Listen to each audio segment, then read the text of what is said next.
Hello my lovelies, Rob here again from Kickback Garage. We are continuing with the Li150 build. So go grab a coffee and I'll send the old intro.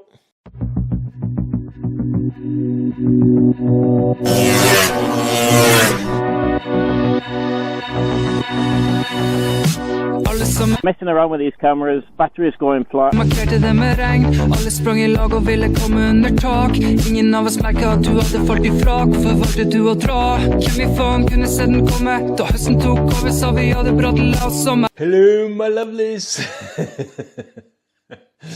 Oh, what a nightmare, what a nightmare. Right, what I thought I'd do here is just go through how my project is going. It's going pretty well, it's getting together, but I'm using so much time on it because I've got some, I've had some niggles and I've still got an issue, which I'm going to show you afterwards. But today was the first time I fit the flywheel. It's just loosely fit on one, on one screw there, because I have to take that off once I fire her up again. So I can check that the static timing is, in fact, 17 degrees. But I think, and I hope you agree, let me get out of the way a bit, that the green tank, oh, what a plunker. The green rear mudguard, tank and toolbox look really nice, I think, especially when you've got this cream white wheel, chromey disc, chromey inside there, cream white head cowl. I think it ties it all in, sort of. It was normally, the normal thing to do, I think, is sort of paint everything, either paint everything under the panels the same colour as the scooter, or have a contrast colour on everything. But I've done something a little bit different here, and I think it paid off. I think it looks great for me. And it's my scooter, so if you don't like it, bugger off. Right, well, that fuel tank is a massive nightmare, and I knew it was going to be a nightmare before I even started. So I taped the buggery up on the tank. I've got some pictures, I think I'll throw them up. So I taped it up to buggery so they can put it in. Because the problem is, this tank really is a Saigon Scooter Centre's tank. And when it first came, it came with some bracketry so that you can bolt it to your frame, but it did not fit whatsoever on this. So what I had to do was be a little bit resourceful, and I cut off the brackets and I used these longer straps. The longer straps are actually too long. So to mount this up, and so that it's not in contact, but it is almost in contact at the back here with the frame loop, that's because Series 2s and Series 3s are a little bit different at the back area. And most of this sort of stuff is made for Series 3s as they're more popular, even though these are prettier. It's up for debate. It's up for debate. Yeah, so I've mounted them with loads of different types of rubbers here and made different rubbers. And on the underside here, I even had to have rubbers on the outside where the strap goes, so that the strap is tight. But I did that last time as well. This has been in the scooter before, but I knew it would be a nightmare getting this in without ruining the paint. But luckily, lots of tape, lots of patience, just taking my time, lots of coffee, and I got her in the end. The biggest problem was that I have fit new rubbers on the toolbox. And obviously, new rubbers, they are a little bit chunkier, and it was quite hard to get those to squeeze in. Otherwise, I have fit the SIP vape on the Scooter Loopy John bracket I showed you in an earlier video. The wiring loom is on. It's loose still. I'm actually doing the cables at the moment, but I've got a bit of a headset problem, which I have to sort out in this video. Another one, massive problem I had, was the exhaust. I have now fit a BGM Clubman Sport. The problem with the exhaust isn't the exhaust's fault, because this fit by a hair, by a whisker, on my Series 1 build with the RT230, which has got a longer cylinder. The thing about the Casa case is that the base gasket area is slightly longer, and the whole engine is ever so slightly wider. And what that does is it pulls the exhaust round and sort of into the cowl. So what I had to do was bend up the flange. You know, they've got like a seam on these. Bend up the flange around the cowl and do quite a bit of fettling. I had to dent the area where the head cowl bolt goes. Even though I used like a button head bolt, it was still touching there. So I used almost all day actually just trying to fit the exhaust. It was a complete nightmare, and I really hope I don't have to take this off in a hurry. So to avoid that, I changed my drive side oil seal, which you would have seen on both Instagram and Facebook, just because it wasn't broken or anything like that or leaking. It's just because I changed the drive sleeve to the Casa Performance type. And the nice thing about that, I mean, I don't know. They're really not necessary. But on a Casa case, I reckon they are a godsend in the fact that you can remove the whole front cush drive just with the Allen bolt without taking off the spring.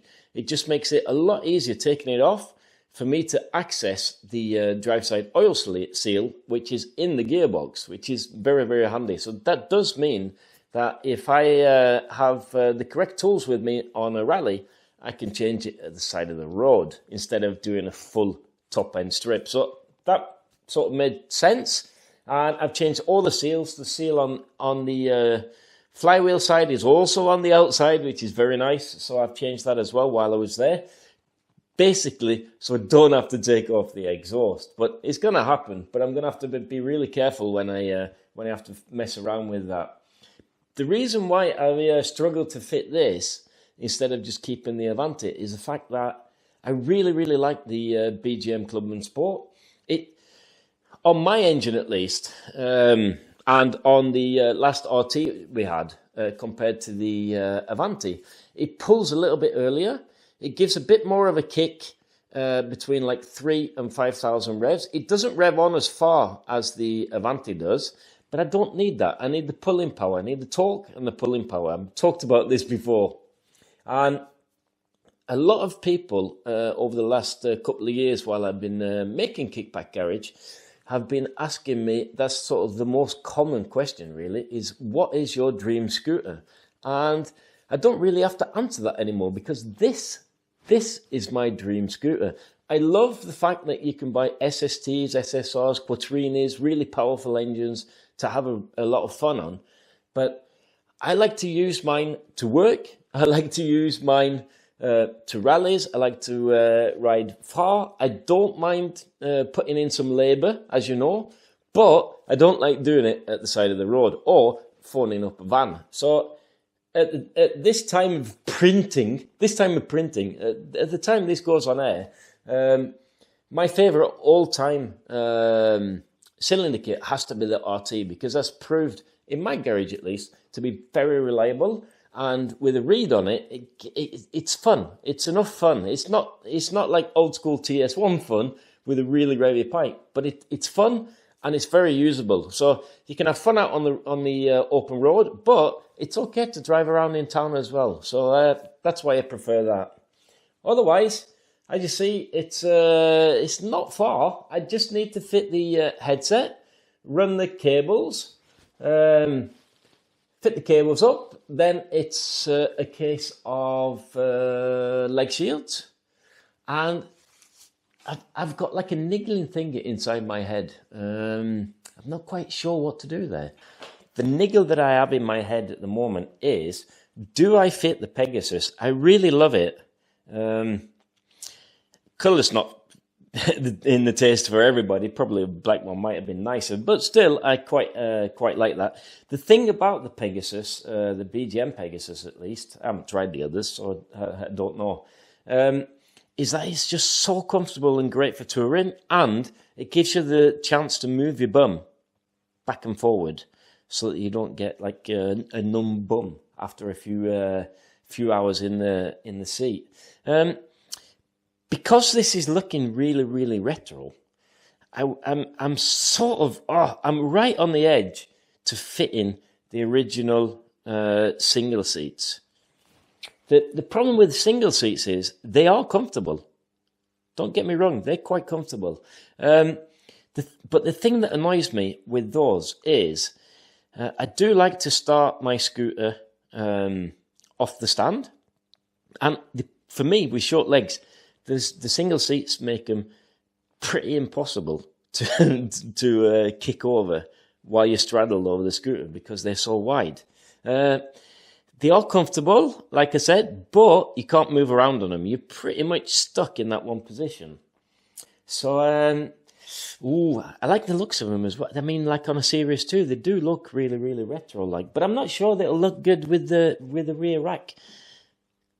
Please, make a comment down below. What do you reckon? Should I buy some new seat covers, fit the single seats? Or should I just go back with the Pegasus that I love so much?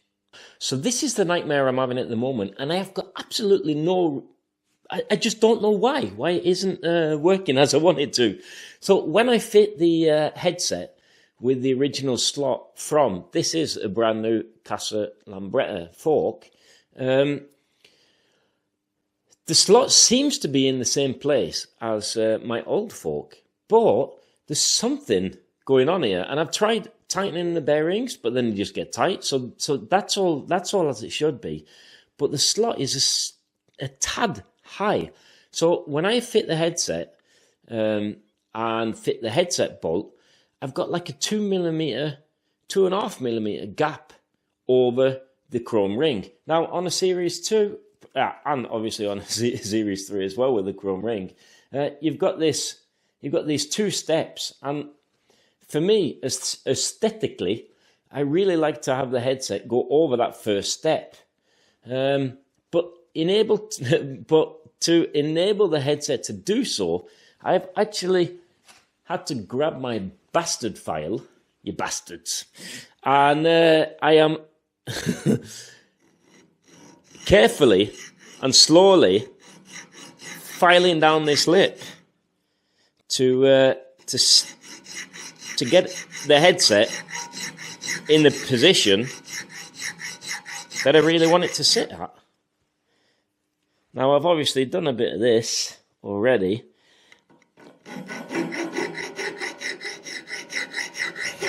And luckily, it's soft steel, so I can do it. I just find it a little bit strange. I haven't heard anyone mention this with the Casa forks. That's why I've got the tape on there, so that all these filings don't end up in my bearings. Right, let's put it on and see if that helped.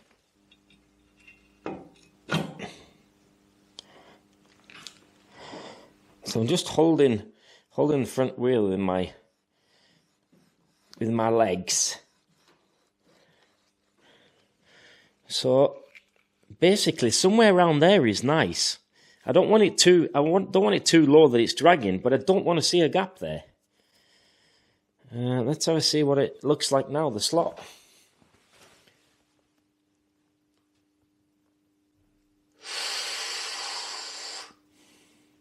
Yeah, that's about where I want to put it, but the slot is maybe... It's just that front edge, actually.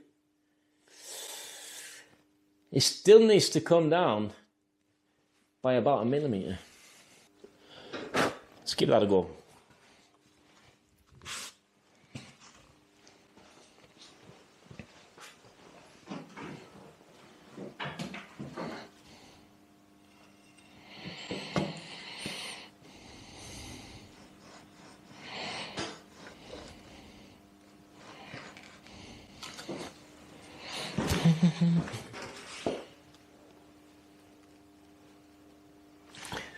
That looks better.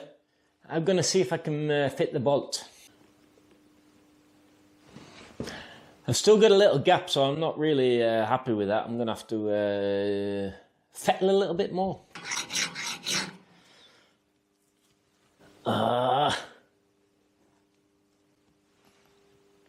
Poo.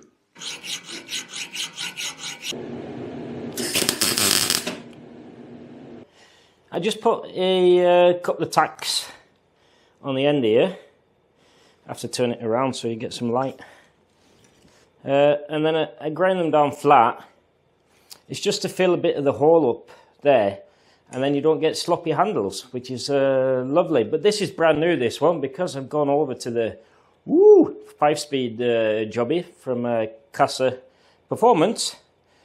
Yeah, but remember, kids, when you do this, either do like I did now, because it was very convenient, take off your headset, or take off your CDI and earths on your scooter so that you don't fry them. I'm hoping you can see this, but you can see I just filled the gap there at the end, or on the inside there. Good thing about doing it this way is if I grind a little bit more, then I'll be able to take out the rods if needs should.